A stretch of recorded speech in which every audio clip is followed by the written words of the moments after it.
Okay, it is Thursday, May 26th. Second. I'm sorry, I was looking at the minutes. Let me restart. Thursday, June 2nd, 2022. Richland County Commissioners are now in session. I'm Commissioner Tony Vero. We have Commissioner Banks, Commissioner Mears, our clerk Stacy Craw, America's engineer Adam Gove, our county administrator Andrew Keller, and our Joey and Chandler on today. Alan Carl are on. We are joined by Joey and Chandler. And we have a busy day, so let's get rocking. Motion to certify record of proceedings for May 26th, 2022. So move. Rivero, Yes. Commissioner Mears, Yes. Commissioner Banks. Yes. Carl has stuff to be insulted by a commissioner who doesn't even know what day it is. I don't disagree. Okay. Okay, wow, we have requisitions upcoming. I noticed we have quite a number of cell phones in our juvenile court, huh, Daryl? I counted 30. 30 cell phones, taxpayer cell phones, 30 cell phones, $150 each for a juvenile court. Motion to approve requisitions. Moved. Second. Rivero, Yes. Commissioner Mears, Yes. Banks. Yes. Okay, motion to approve weekly transfers and appropriations. So moved. Second. Commissioner Rivero, Yes. Commissioner Mears, Yes. Commissioner Banks. Yes. Okay, motion to authorize advertising for the 2023 budget hearing. Second. Rivero, Yes. Commissioner Mears, Yes. Commissioner Banks. Yes. Okay, now it comes to Adam Gove time here. Motion to award the 2022 resurfacing CCAP and seal code project.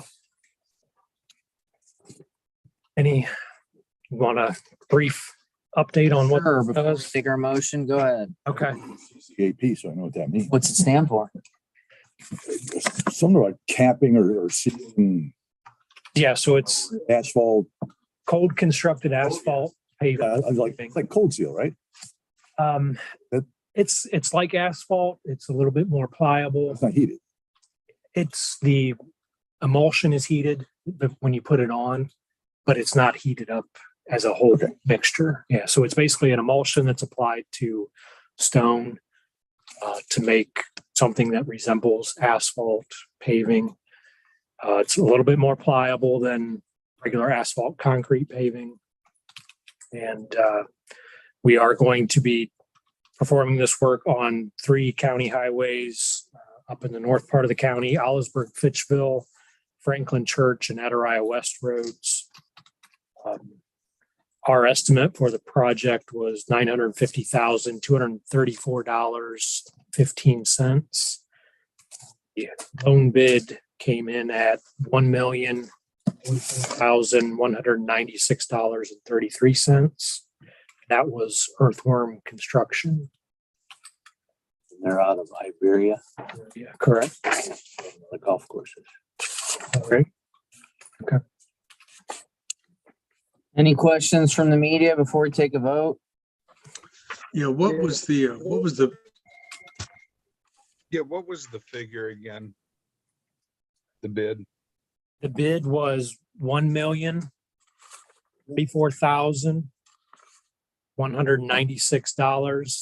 $1,034,196.33. So that's about a year of Carl's salary.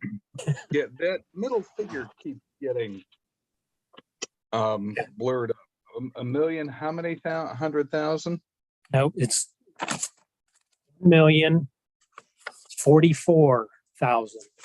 Okay. There we go. 044. Okay. That's the part I didn't get. Thank you. Carl, any questions? Yeah, without doing the math, Adam, is that obviously that's under 10%. Yeah, I believe it's 9.9%. Close. It's like Price is Right. And that That was the only bid for the project?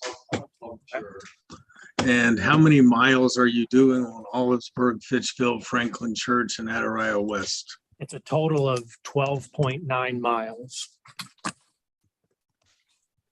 And how does this differ, or is this the same thing as chip and seal?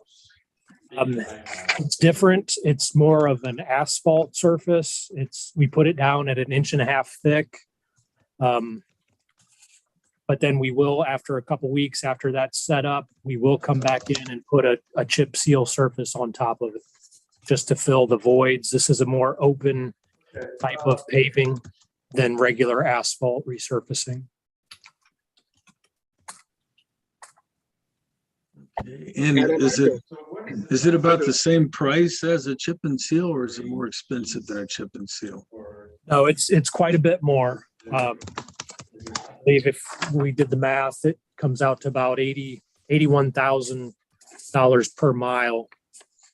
But like I said, that includes a chip and seal surface on top of it. So our chip and seal has been running anywhere from about 20 to 25,000 per mile.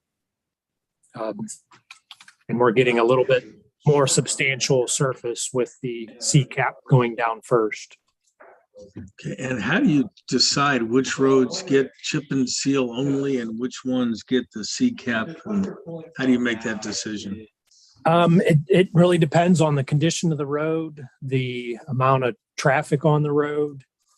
So a chip and seal surface is more of a maintenance treatment you want to put down on a road that's doesn't need a lot of repair work.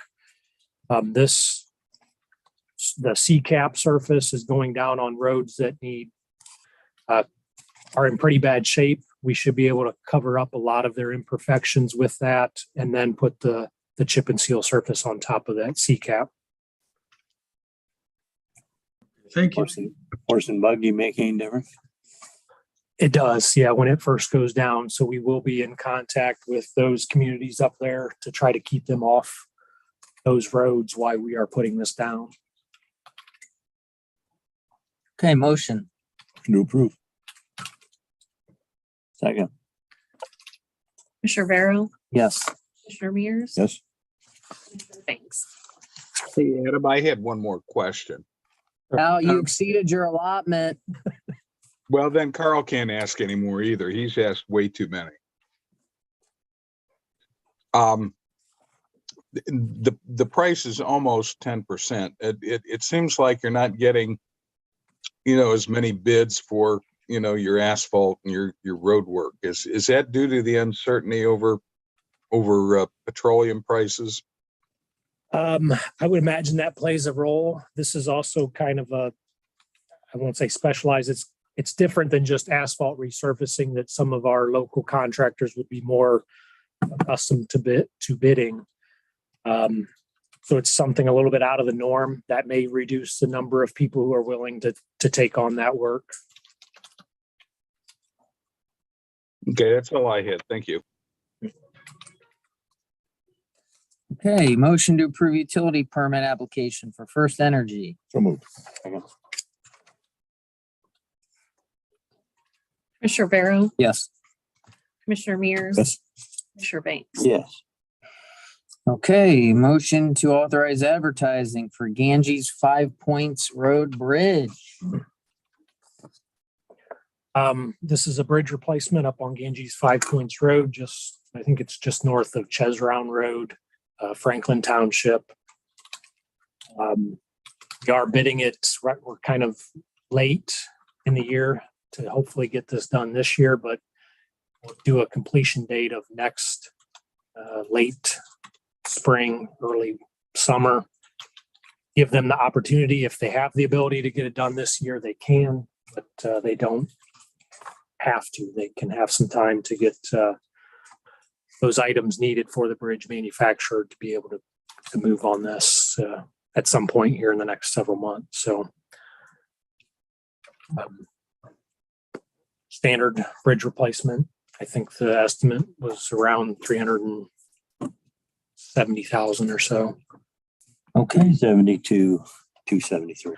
And that's up quite a bit. I think one we did 2 years ago, similar type of bridge, was about 325. So we are seeing a significant increase in our prices. Make a motion to approve. Second. Commissioner Barrow, Yes. Commissioner Mears, Yes. Commissioner Banks. Yes.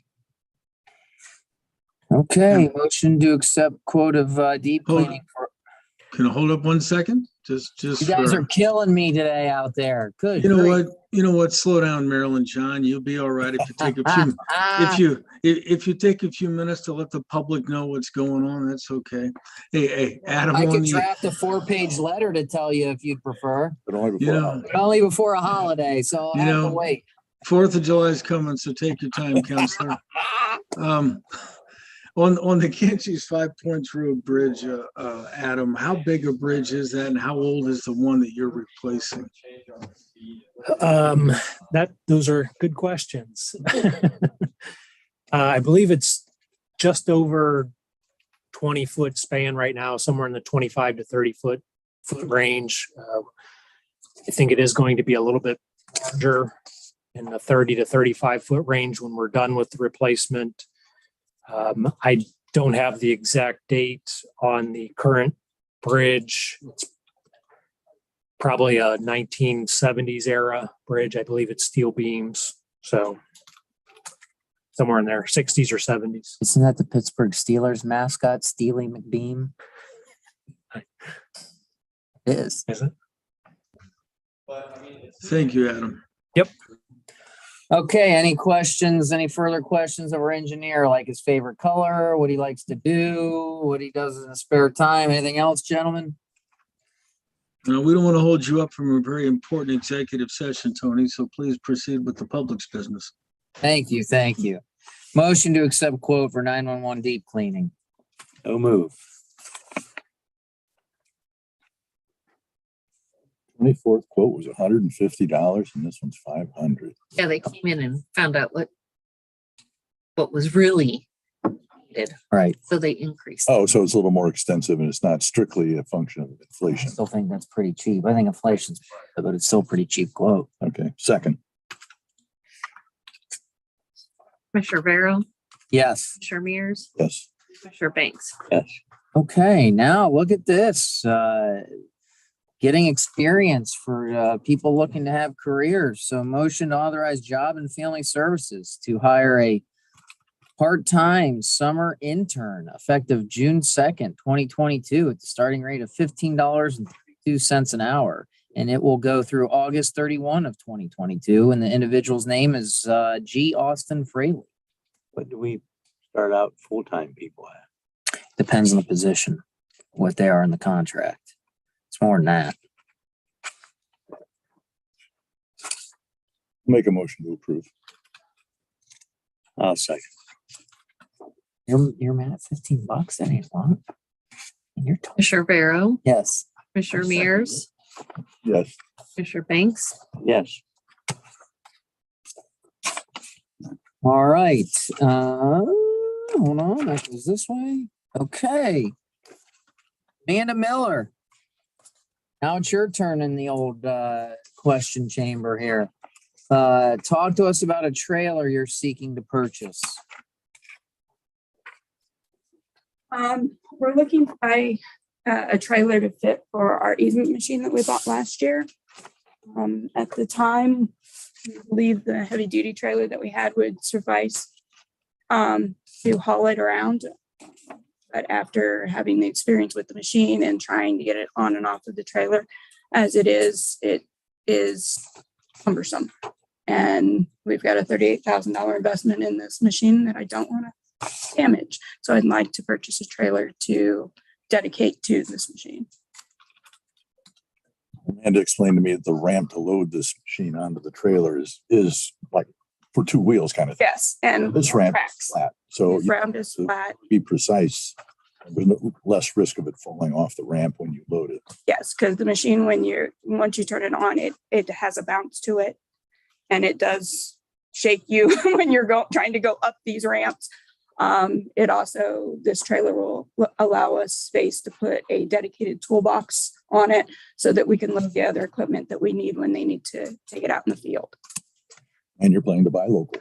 and buy local. That's Maze is the lowest quote that we got. Motion? I'll make a motion to approve. Commissioner Barrow, Yes. Commissioner Mears, Yes. Commissioner Banks. Yes. All right, Amanda, you're still up. Talk to us And, about.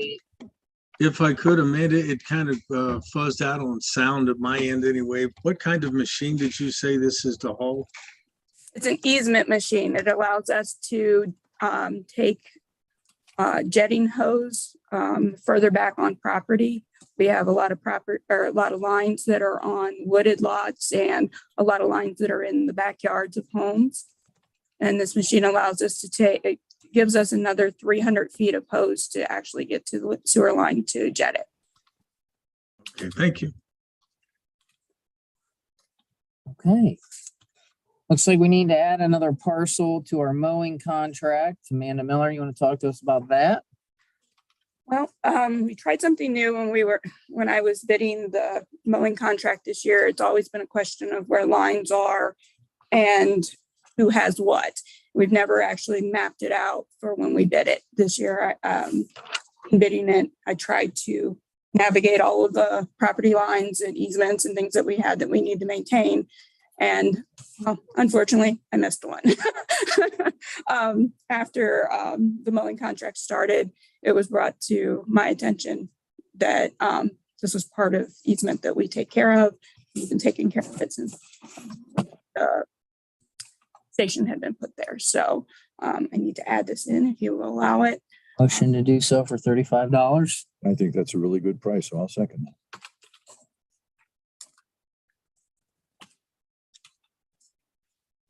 Commissioner Barrow, Yes. Commissioner Mears, Yes. Commissioner Banks. Yes. Okay, next up, we need a motion to authorize termination of an employee at Dayspring effective June 2nd, 2022.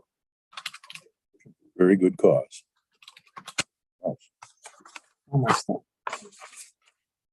Yes, I will second that. Commissioner Barrow, Yes. Commissioner Mears, Yes. Commissioner Banks. Yes. Okay.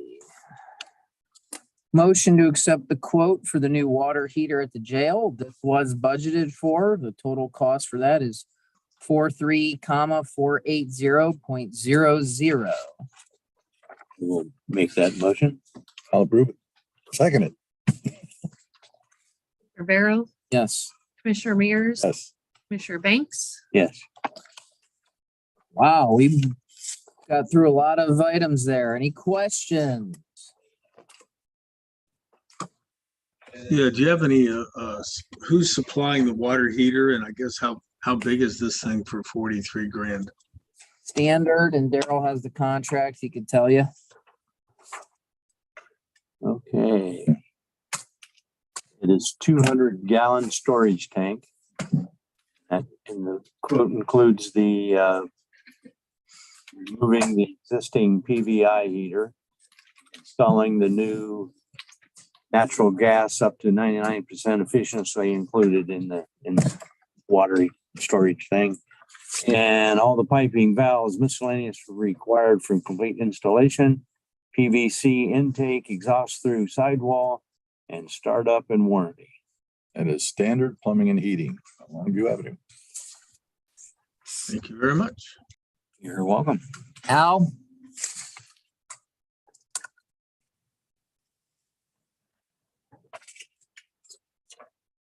Okay, seeing no further questions at this time, we will recess and come back into session at 10 a.m.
First one to complain.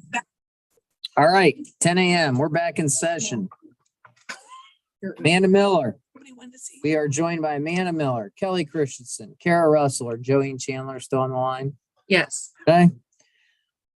Amanda, talk to us about the ARPA request we previously approved, but forced me to change my spreadsheet yesterday. Should we approve, which I don't like doing. So come on up here. You know, you got to come up to the table like Adam Gove did. Well, bad news is we got one bidder and they were well over at $96,900 for our original $70,000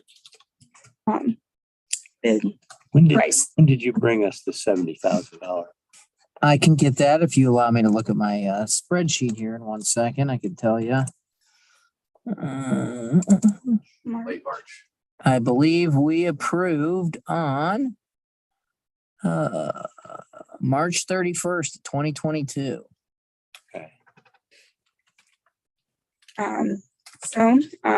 In discussion with Jones and Henry, our engineer, and discussing the reasoning in why construction costs are increasing. They're telling me about labor availability, material shortages plaguing the construction industry. As you know, we had a 54-week wait when we approved that at the 70 for the generator itself. Unfortunately, the prices are going up, and the engineer is saying that their new estimate is $110,000. I saw their memo indicates that now for materials, their suppliers are only guaranteeing prices for hours, not days, not weeks, but hours. Andrew, does this impact any bidding with this new pricing, the micros, the macros, fund federal procurement regulations? What would this new price do, if at all? Procedurally, we would proceed the same way as last time. You would just, the motion on March 31st was for $70,000. So I think that motion should be changed to approve an ARPA award for the cost of the construction contract, whatever that ends up being, without putting an exact number on it. Once we get the cost of the construction contract, we'll complete the ARPA award at that point. But today, it's just a motion to approve the contract Jones and Henry. through ARPA funds. Okay. Motion. Second.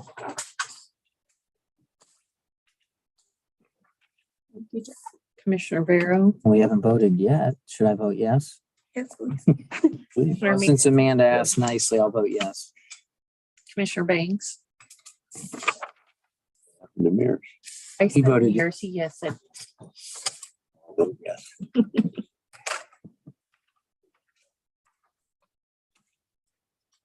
Cause you Any questions? have to reject the bid and re-advertise also. Is that correct? Motion to do so? Motion to reject the bid and to advertise this again.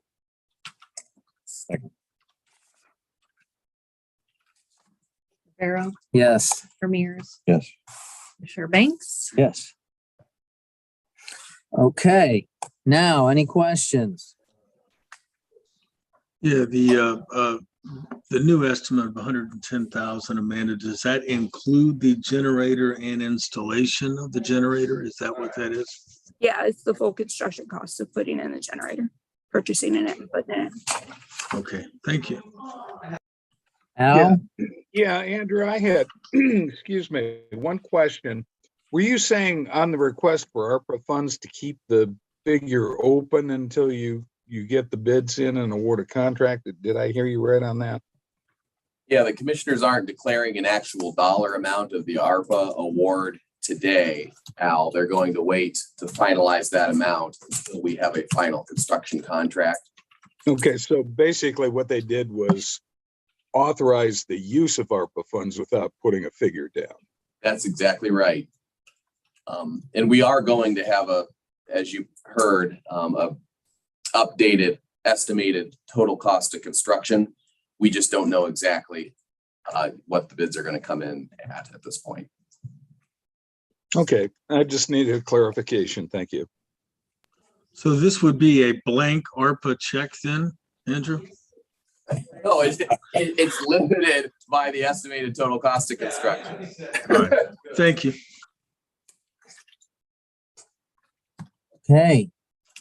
We will recess until we come back into session at 10:15.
That one. Talk to him.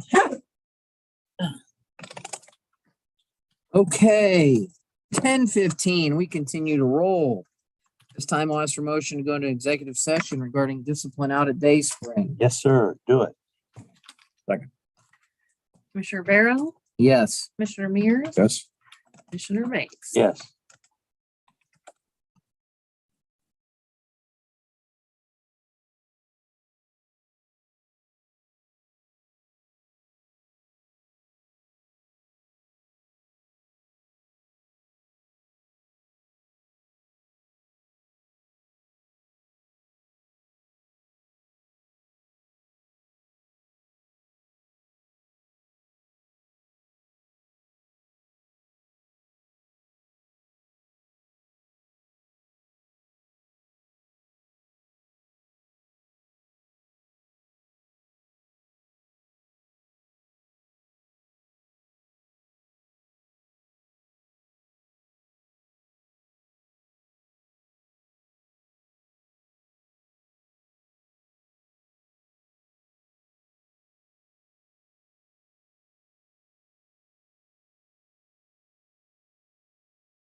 I don't think so. All right, we are back in session. That was quick. At this time, I'll ask for a motion to authorize a one-day suspension at Dayspring for an employee for being absent without official leave. So moved. Commissioner Barrow, Yes. Commissioner Mears, Commissioner Banks. Yes. Okay, Michelle, we're here to talk fire alarm system. Are. Number of life-sustaining systems at Dayspring, and the fire alarm is usually at the top of the list, simply because the previous two Daysprings did burn to the ground. Fire alarm is very close and dear to my heart. Ours is over 20 years old, and it's made up of 3 panels that are on each floor of Dayspring. The main panel, the brain, is in the basement. It is the oldest panel, and if it were to go down, we will not have a fire alarm at all. So it is time to upgrade it and replace it. I received 2 quotes from Schmitz and Corson. I spoke quite a bit with Chuck Minnick before he left, and I have been talking to Josh as well. And he also agrees it's time to replace the system. I'd rather replace it before it stops working completely. Absolutely. So I am requesting that the low quote was from Schmitz. And I'm requesting that you allow me to hire them to replace our fire alarm system. Talk about close quotes. We're around $14 apart, right? Yeah, it was really close. I've never had one, well, it was, let's see here. $14 apart. Is it? 49767.05 as compared to 49881. So you as an administrator recognize that computer components that are over 20 years old need to be taken a look at and upgraded. Is that correct? And and I don't think they even have 2 full-time maintenance people out there. And Michelle, who's not even a qualified maintenance person, recognized that on her own too, didn't she? I believe she did. Interesting. Maybe we'll have you give some instructions to other elected offices and or departments. Whatever you'd like me to do. Okay, we'll have to think about that. I will make a motion that we accept the bid. I believe it was Corson. It was slightly less. Schmidt. Schmidt's. Schmidt was less. They're both good companies, so you go with the lowest one. That's right. All right, Commissioner Banks made the motion. I'll second that. Commissioner Vero, Yes. Commissioner Mears. Commissioner Mears, Yes, yes. Commissioner Banks, Yes. All right. Kelly. Something's Real there quick. that Real quick, what was the dollar amount for that fire alarm system? you guys gotta just hand it. I just read it out loud, Carl. Come on. No, you know what? You're reading so many numbers and casting aspersions. It's hard to keep up with you, Tony. Its bid was 49,767.05. I love the 5 That's cents. one we accepted. And Corson's was 49,881 even. Thank you, Cliff. You're welcome. I'm gonna ask Brian Schmidt the next time I see him. I'm gonna go, really? The 5 cents, Brian? So, okay. Kelly, Yes, I hear that name. I think of Cheers. Remember the Woody song, Kell? I do. So for you young ones listening, oh wait, that would be nobody. You won't get that reference. Mr. Keller, did you get the reference? Did you watch Cheers? I didn't. I watched Cheers, but I don't remember Kelly. It was Woody's girlfriend. He sang her the song, Made up a song. K-L-Y. Yeah. Right. All right. Okay. Cliff. Talking policy, All correct? right. yes. So after we recently updated our hiring policy, something came down the pike from Corsa that requires us to do a slight tweak to it. Long story short, Corsa does our motor vehicle record checks for pre-employment screening and also for existing employees. And it used to be unlimited and they pay for all of it.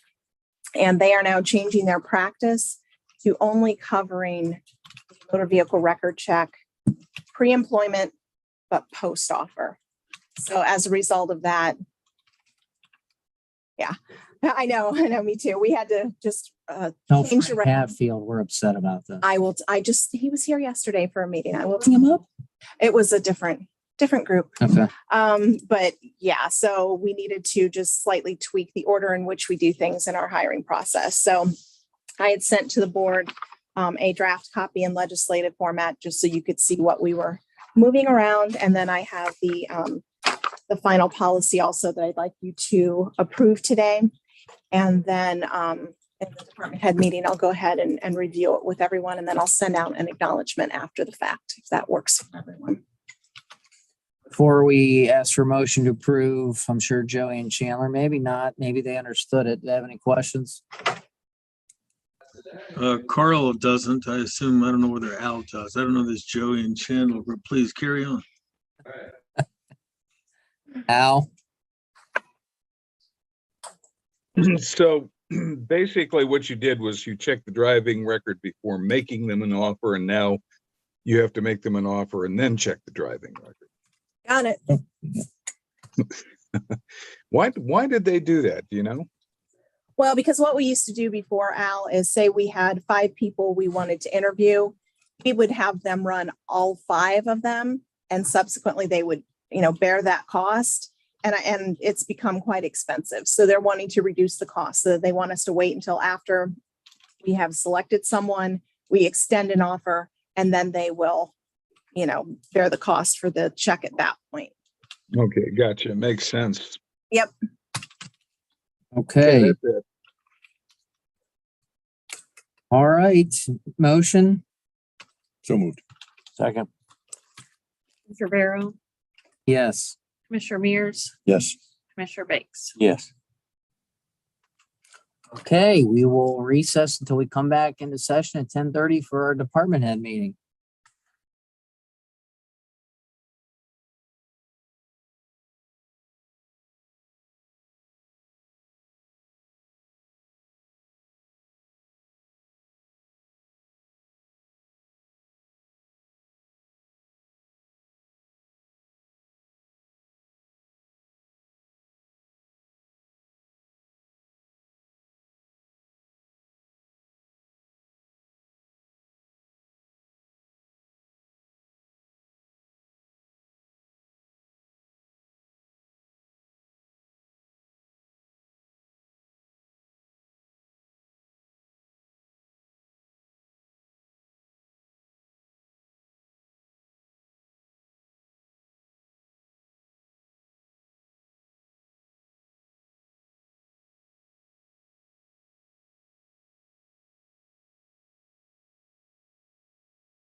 It is 10:30. Richland County Commissioners are now in session. We are joined by the finest group of department heads in the United States of America, and that's especially true since Charlene isn't here to bring the group down. So let's hope the minutes reflect that. Mr. EMA Director, since you have had such good luck since joining us, are there any locusts warnings or frog warnings of raining that you want to? Not in the next few days. Okay, thank you. No natural disasters, we hope. Knock We on. are preparing fully for the solar eclipse 2 years. What? Yes, yes. Can't wait for Very that. forward thinking. Yes. Okay. So Kelly, you have a quick update here before we do our recap of what's going on in the departments, our brief recap, everyone, but take it away. Sure. So I just wanted to discuss with everyone a slight revision to our hiring policy, which yes, I know we just updated it recently. And of course, on the heels of that, got some other information that necessitated an additional revision. So as you're all aware, as part of our hiring process, we do motor vehicle record check effective employees. We have a driving policy and they have to meet our requirements. So it used to be in the existing policy, you could have as many applicants' records checked as you wanted. And Corsa paid for all of that.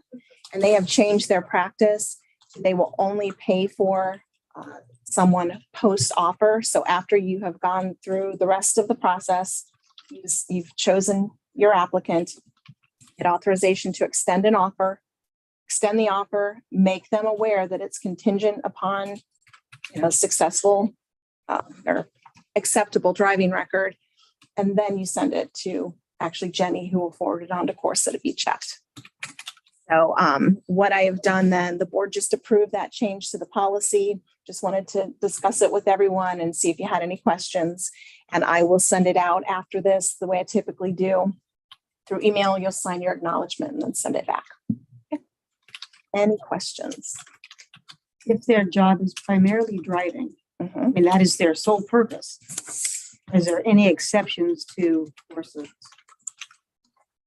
No, it's only post offer now that they'll pay for it. Now, if you want to do something different, there might be a way that you can pay for it, or I really haven't ventured down that road, but that's the position they're taking at this time. So, What are they, are they asking for any documentation? not to my knowledge that, and you all would have already received the risk control bulletin from Corsa that talked about this, and it doesn't get into any of that. We haven't asked that question. Stacy, that hasn't actually come up yet, but yeah, that could be a possibility. So I guess what you will have, you'll go through the new process here, and the policy is at some point just document, well, you will have when you've come to the commissioners to get your authorization to hire. That will be dated somehow. And then when Corsa is contacted to run the MVR, there would also be a date on that. So I think were they to ask, that would be our documentation. Any other questions So on that? in an interview, are we allowed to ask about the BMP check? Mhm, sure. Yep, you can ask about it. We'll just find out when we get the official record back if we're being honest. So yeah, yep, of course. Okay. Okay. All right. Well, Kelly, since you just went, any other HR updates for your group? Busy with negotiations. Several of us have been talking about that coming up, and some other various challenges that you all are having. And Missy smiling. No, nothing that we can talk about freely on the record, but all is well. So Excellent. All right. The better Wiggin, who's now Russell. We are working with geo permits to get permitting software for our department. We're working through that process now. Beta testing one small permit with online applications, and that's been a real eye opener as to all the things that are still wrong with it. The building department process is just so complicated to put it through. It's just taking us, it's the auditor is getting that, and there's multiple departments that are going with that, for different, their different permits. So that is not through our budget, that's through the auditor's budget. But we are working on our actual development of that process right now. We are in our busy time. Spring is when everybody realizes the weather's getting nice and they need to submit for their permits and stuff. So we were previously running about 14 to 20 days on our reviews. We're right now for the past month been up to 30 days, but the shelves are starting to look a little bit better. So we should be bringing those down back to 20. Sort of like the grocery store. I mean, that's it. So, you know, and then with that, we've got both schools, Lexington and Shelby, that are looking to have both of their schools open for fall. So that means they have to be able to start getting people in well before September. So we're working actively with them to keep moving on that, making sure they get the stuff to us that we need and that sort of thing. So Make sure you do Lexington first because we don't like Maryland that much. So said that. Yeah, so we're working through that and helping them so they can be on, we're not the ones affecting any schedules. Let's put it that way. I can't speak for any labor issues or, you know, the construction industry in general is just we're dealing with a lot of, you know, people saying, hey, I'm not going to be able to get, you know, my generator or my fire door that I need. What can I do about that type thing? And working through processes with that as well. So, you know, but we're getting back on track and starting to bring our review times back down. One thing, and I haven't met with EMA yet, but that we've kind of been talking about, and building officials in general throughout the state have been talking about, is getting more training for emergency response, specifically, like if we can go out and be the ones that help with damage assessments directly after an event, such as a tornado or something. That's something our people are already knowledgeable in. So if it's something that we can help out, you know, the community and the county in those ways, it's another benefit that we can bring to the community. So we're working on that kind of thing too. And the software you're talking about, it was a committee that Maryland started and I was with it. I think Cliff might be doing something with it now, that is trying to coordinate it with all the different permitting. So that software will help in the stormwater permits, the other permits. Yes, Soil and Water is on board with it. And you can talk to all the different departments. I believe the health, like tax map health department for lot splits. I think the engineer is doing some things with like the driveway permits and stuff like that. It's going to take a while for us because you have to work out the workflows and all that stuff. And all of the stuff is just, you know, our portion of it, we've only been working on it a couple months, and that sounds like a long time, but it really isn't when you have to put everything into a computer exactly how it needs to go through the process. The goal is long-term is to also be able to offer that, my understanding, to the townships and to the cities and stuff for their zoning. So their zoning permits could also be tied in. We had talked about it. We've started back up the Build Richland meetings, which are a lot of the health department, our department, economic development, the mayors and stuff of the area, where we talk about things that we're seeing that we could improve on, or things that are going well, those kind of things. So we talked about this a little bit at that meeting, and Dina was they sounded, yeah, we do. We try to have some private in. This was our first one back for 2 years. So we always try to have a couple of private people in on the group too, so we get just feedback from the community on how the process is working and ways to make the process easier for the public. So. Thank you. And you're also working on reviewing your fee structure. Yes. For fire alarms in particular, right? Or just as a whole? Fire alarms in particular, but I'm going to take the time just to review everything. Excellent. Right. Thank you. All right, Melissa. So we're very busy at the dog warden's office. Last year we had about 40 dogs that we housed. Currently we have about 74 dogs at our facility. So we're having to rearranged how we do our rooms. We've turned an isolation room into another adoption room because we didn't have space. We've had to put some dogs in crates. So we are encouraging the public, if somebody wants to adopt a dog, come out and see a dog. If you know your dog is there, come get your dog. So we've got like 6 where we've contacted the owners and we're just waiting for them to come. So, and then in light of that, I am working on a foster program to put through to have, right now it's being checked out by Amanda Mittis to make sure that we're all covered. But maybe we can get some of the dogs into a foster home setting as opposed to keeping them in the facility, specifically for like our pregnant dogs or medical behavior dogs or ones that are too scared in the shelter. So I think that'll be helpful. I don't know if you follow us on Facebook, but we've got this dog named Raz that's been there for about a month. Came in completely paralyzed. He's up and walking now. So we still don't know why he was paralyzed, but we think it was either neurological, genetic, or a spinal trauma. So as long as he's on steroids, he can walk. He looks like the Bambi on ice, like that part of the movie. Or like he's a raging drunk. It just depends on when you see him. He likes McDonald's cheeseburgers. He loves McDonald's cheeseburgers and tennis balls. He was chasing those yesterday. So he's doing amazing. I took him to Shelby High School when they were having their finals.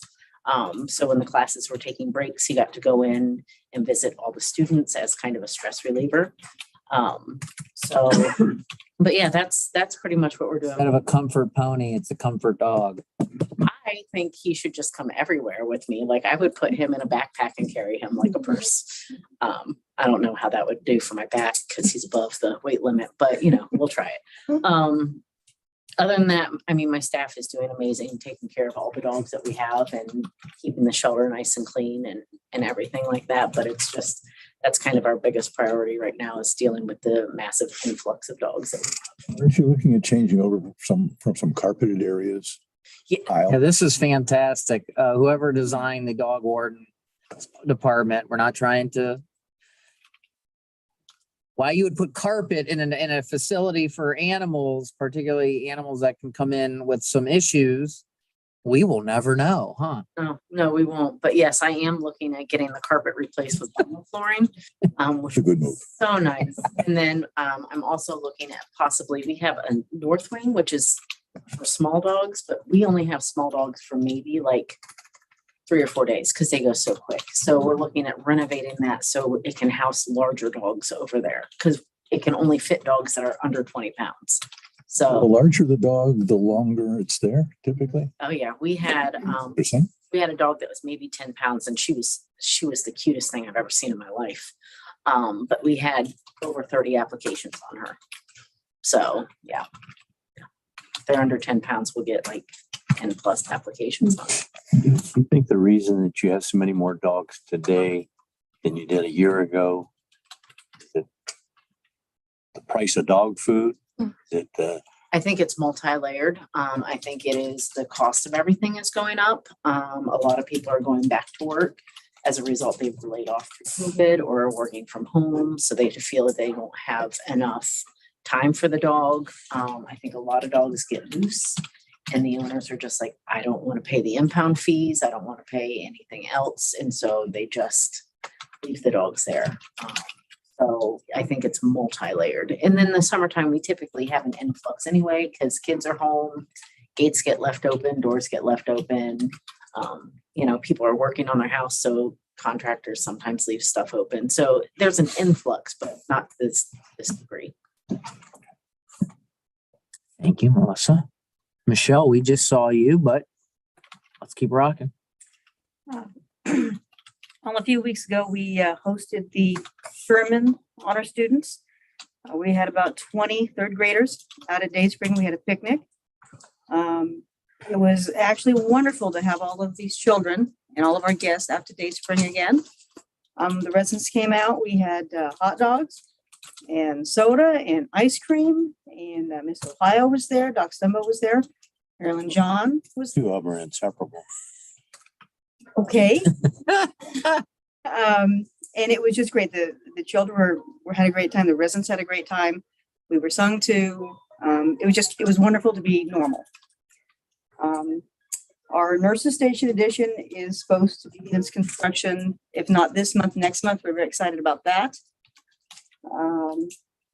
We are also supposed to have our paving project underway this year.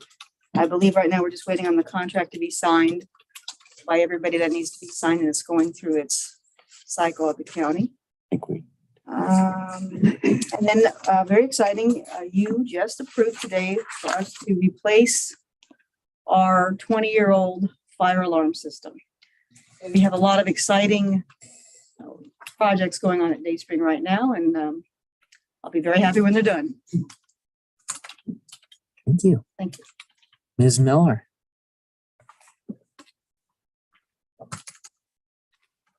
I don't know what to say. I mean, I mean, I can talk about crap, I can talk about crap, and I can talk about more crap. But it hasn't hit the fan, so that's good. It hasn't hit the fan, and I haven't called it an emergency, so it's all good. I really don't have a whole lot to say. I mean, we've got projects that we're seeing delays on, but you know how that goes. We've already met on several of them today, so. But everything's still flowing in the right direction, so I can't complain. Well, now then we'll move on to Mr. 10 Plagues over here. Yeah. All right, so Sarah and I have been really busy for the last 3 months. Currently our spills, March 28th, we had a report of manure leaking into a farmer's field and then leaking into the waterway. And EPA came out, and that was handled by the EPA, soil and water. We've had 3 semi crashes over the last couple of weeks. May 9th, we had a semi crash on 71, lost 400 bottles of Pert shampoo all over the southbound right lane. Traffic was backed up past getting close to exit 173, and it was down at the Morrow County line. It took me 40 minutes to get down to the crash scene from my office. Jeez. Then we had a couple other tractor, semi-trailer rollover diesel fuel have all been mitigated. Weather events. I know Commissioner Beers says I'm the plague guy, but recently we've spared pretty good with all the bad weather. Looking at the radar, the last 2 storms, the way the systems come in, they kind of split right before they get to Richland County and go south. That's because they fear us. So we've been pretty good there so far. Exercises, it's been a busy 5-6 weeks for me. I evaluated Morrow County's tabletop exercise back at the end of April. I had 1, 2, 3, 4, 5 exercises in the first 2 weeks of May. The Nico Hospital exercise, I evaluated that for Ohio Health Mansfield. Then we did a Decon 10 exercise. So just to explain that, if there was a mass chemical or any type of event that people need to be deconned out in the field, or they show up at the hospital has their own decon tent. So we did a run through with that at both Mansfield and Shelby. And then it culminated at the end of May, May 23rd, with a full scale hazmat exercise. And then I assisted Crestview High School with the gas leak exercise back on May 12th. Trainings that we have going on, myself and one of the captains from the fire department, we're working with Mansfield City Schools on training their admin staff on the incident command principles. And we are doing an exercise June 9th, and it's an active shooter exercise, which that was already planned prior to the one down in Uvalde, Texas. But we're starting to see more active shooter training starting to spin up now. So I'll be participating in a lot more of those just based on my expertise from active shooter response. Tomorrow I'll be in Columbus all day for EMA, intro to EM training.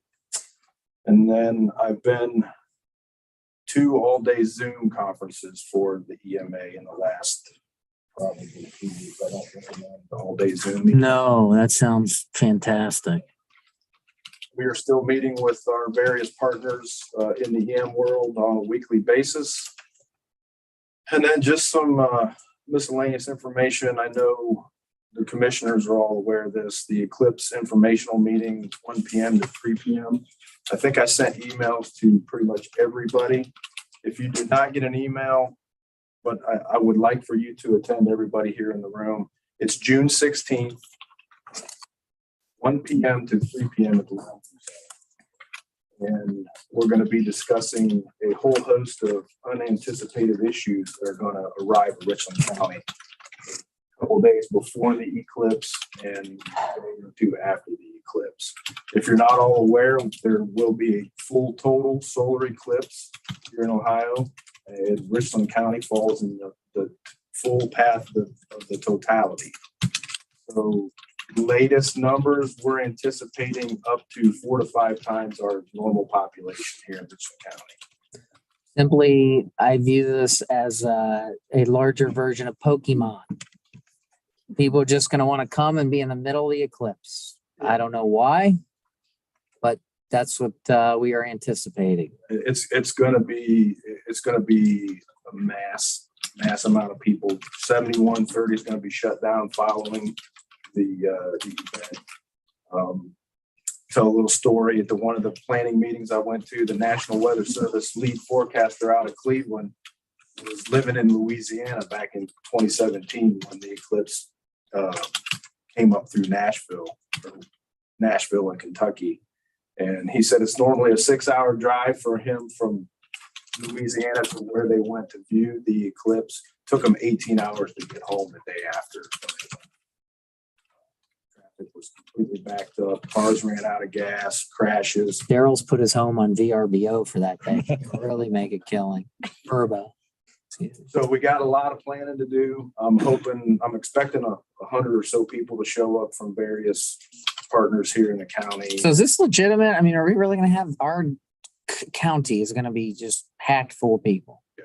Well, that's what, based upon the prior after actions for the last couple solar eclipses. I mean, we can get some adopt dogs, Missy. We could steer them right to the dog ordinance. Right over there. They have to drive. Or make them enter the county. They have to adopt a dog or something. Let's get creative. It's going to be crazy. It's going to overwhelm our emergency response capabilities. Your cell phones probably won't work due to the number of people that are overwhelming the towers. GPS may not work. Radios may not work. So, yeah, we got a lot of things to look at. So, Just stay home. Sounds like. yeah. Back to when I was in the middle of school. It's a Monday, so schools. Some of the issues from the prior eclipses, buses were stuck in traffic with students for 5-6 hours. Insanity. It's going to be, yeah, When is it again? April 8th, 2024. Most importantly for Dayspring, will my TVs work? Well, it depends. Are you on cable or do you have We have satellite? satellite. I don't know. Oh, my God, then I absolutely gonna have a problem. He's that. Movies for a couple days. Oh, my God. April 2020. Hey, Yeah. So we'll go into more into that. I got a nice PowerPoint presentation set up, and then we'll get Yay, Richland. June 20, And if it rains, nobody will see anything. 1 p.m., 1 to 3. When does Charlene's taking vacation? I like long meetings. Yeah, I was gonna say, and if you're not gonna be here in 2024, then good for you. Just avoid Richland County or go out of Ohio. June 25th, Sarah and I, we will be participating at the Family Farm event with Soil and Water. That's a pretty cool event. Kids or grandkids, bring them out to the Malabar State Park that day. I believe it starts at 2 to 6. June 29th, I have a pipeline exercise all day with TransCanada Energy. They're coming in to do a pipeline exercise with us in Ashland County. And then July 15th, 16th, and 17th is the incarceration tattoo music over 25,000 people daily. So Without an eclipse, that without the eclipse. without the eclipse. So I'm working on the plans for that. And then we are working with Ohio Edison on a first responder live wire demonstration training later this summer. That is the update from your EMA office. Can't wait for the eclipse. Charlene, how do you follow that up? Yeah. Okay, got a couple points to make. Back to the Alice training. The day after the Texas shooting, we had an odd situation at JFS, and we had an individual that got out of his car, and she knows we have events in that parking lot. Usually it's no big deal. People fight, they get arrested. It's just a haven of good citizenship. You can adopt a couple dogs to help you out. I've got some. So this individual got out and he outside of his car and he was not filming, but using his camera, and he was videotaping left to right the building, and he zoomed in. Somebody saw this. We got it on camera as well. So he was taking pictures of the front office, and several people saw it. One in particular reported it to me. So police department looked into it. I don't know what we made a report. So people are a little nervous after the shooting. So I talked to Kelly. A few years back, JFS was involved in the Alice training, and the sheriff's department had resources then. We had two individuals that came in and looked at our office first of all, and then applied the training to specifically our office so that our employees would know what to do in case there was an active shooter. Kelly has contacted the sheriff's department, right, Kelly? Yep. And they don't have the resources right now. Those guys Well, retired. the two individuals who did all of their active shooter Right. training, they have retired, and they are actually, I talked to Captain Swetley yesterday, and then we're Okay. supposed to circle back around later today. They will be able to provide something. And Joe, I just made a note after you were talking about that. Maybe all of us can get together and figure something out. Okay. Sure. thank you. So between the two of them, we'll figure something out. And Yeah. if that doesn't work, we can reach out to the PD. They have Okay, great. Yep. So I just wanted to make that aware for everyone. That training was excellent. And I think we should all probably participate. We're hoping to at JFS. Clearly COVID, folks are really coming into our office. We had 159 people yesterday, which was an all-time high since 2020, between both buildings, and almost 1,000 phone calls. So somebody said we're busy. We're very busy. And along those lines, I have had several retirees. I've had a couple of people not pass probation. So we have 6 caseworkers that are open. So if you know anybody that wants to work at JFS and learn how to be a caseworker, those jobs are posted on our website and so forth. We did post it. I will tell you this: we have only received 5 or 6 applications after a 3-week posting. We've got 2 people we're going to interview next week for 6 positions. So hopefully they can do all that. Anywho, which I think, maybe this is not appropriate. I don't know if it's appropriate or not, but one of the problems we're having at JFS is we don't have competitive wages.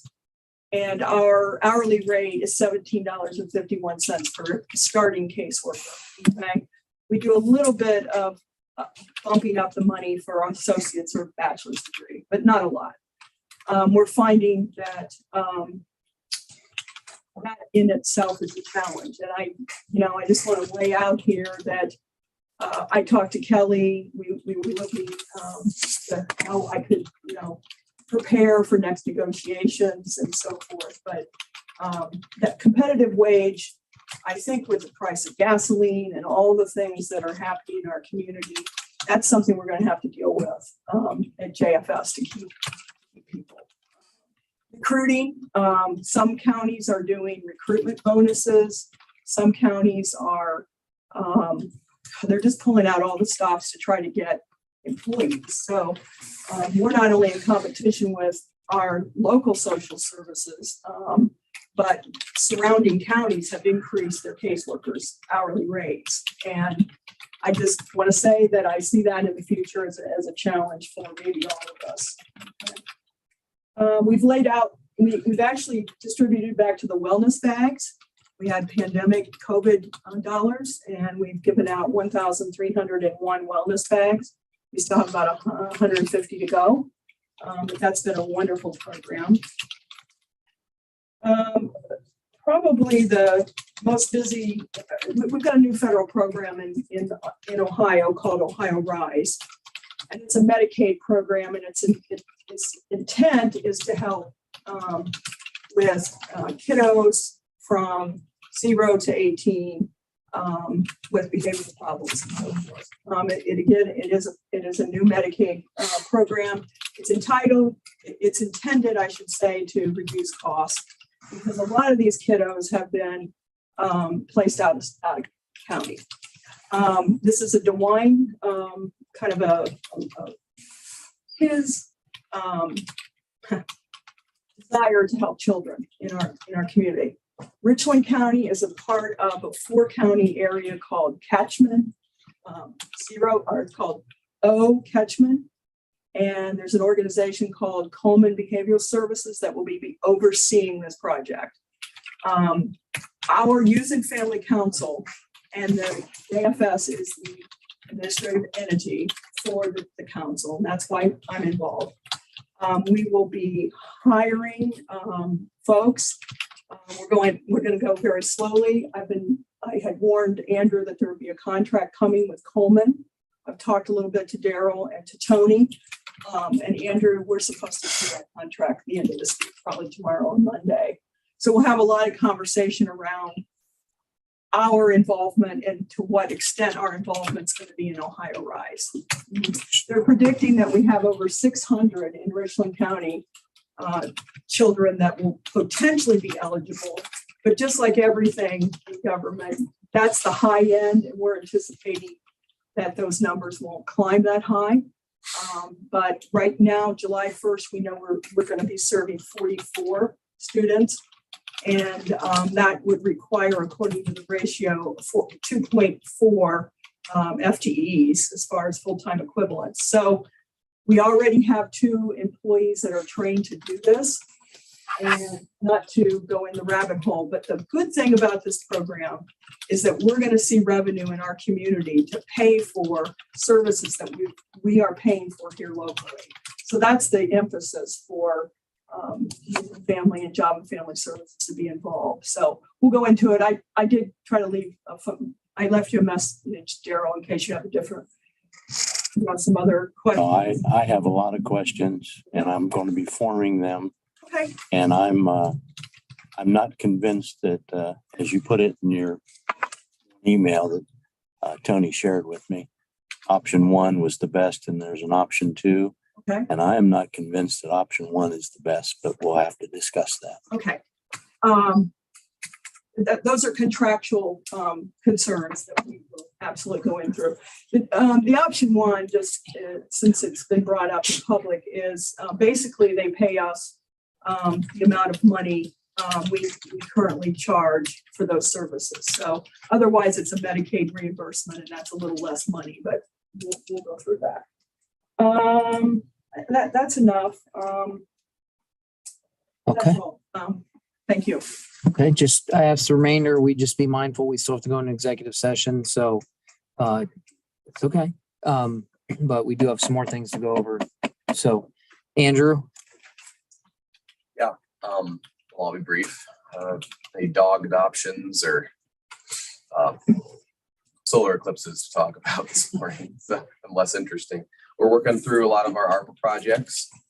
We have a lot of projects, some of which have been public, some of which are still early. I won't take the time right now to talk about those.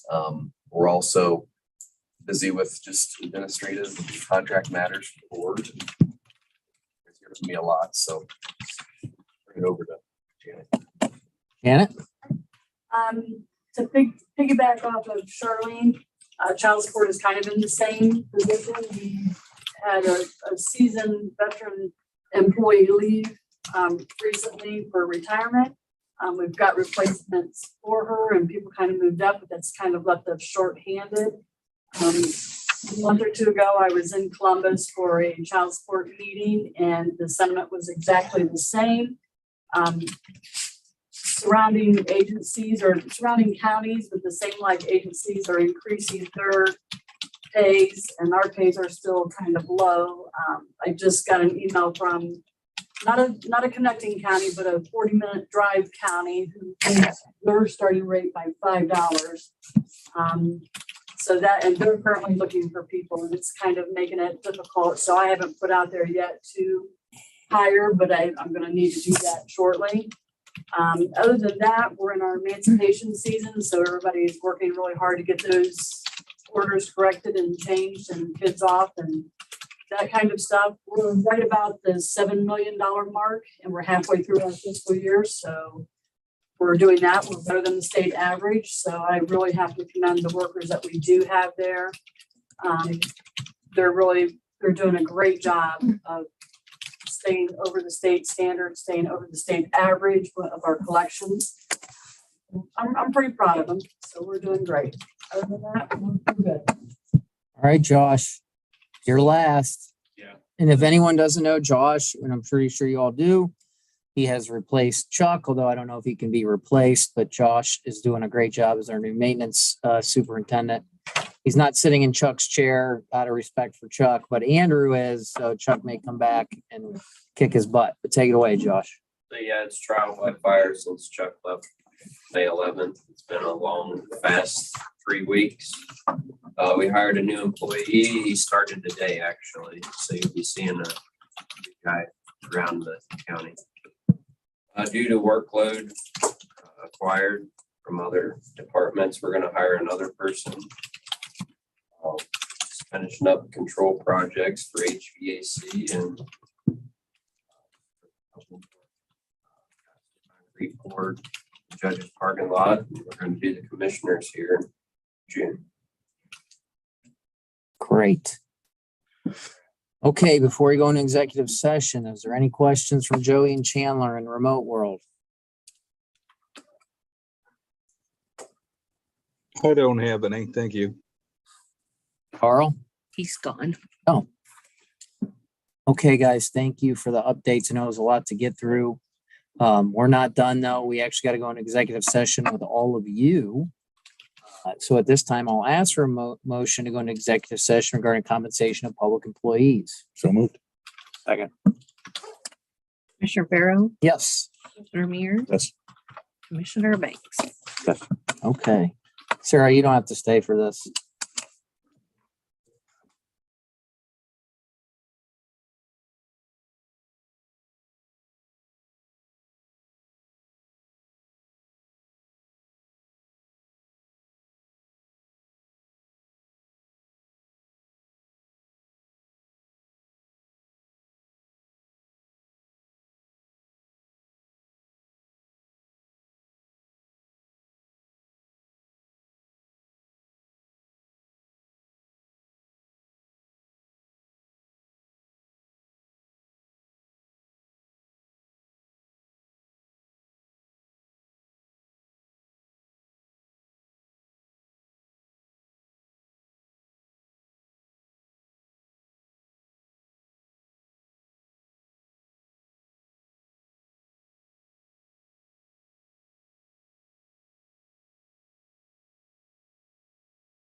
Door opener. Okay, it is 11:15. We are back in session. This time, as I spill blueberries all over the place, I'll ask for a motion that we change our job description of our department heads reflecting where the normal hours component identified as department head positions is being updated to read varies. And the rationale for that is all of our department heads have unique jobs in which they are called after hours or normal business hours. So we need to make sure that the job description more accurately reflects that they don't necessarily have 8 to 4 jobs and that they will be working at different hours of the day. So move. Second.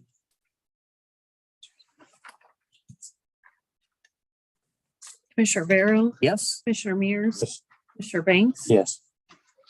Okay, seeing no further business, we will adjourn 11:16. Hey, just out of curiosity, Tony, what prompted that? Honestly, Joe Patricky, when we hired him, asked, what are my working hours? Okay.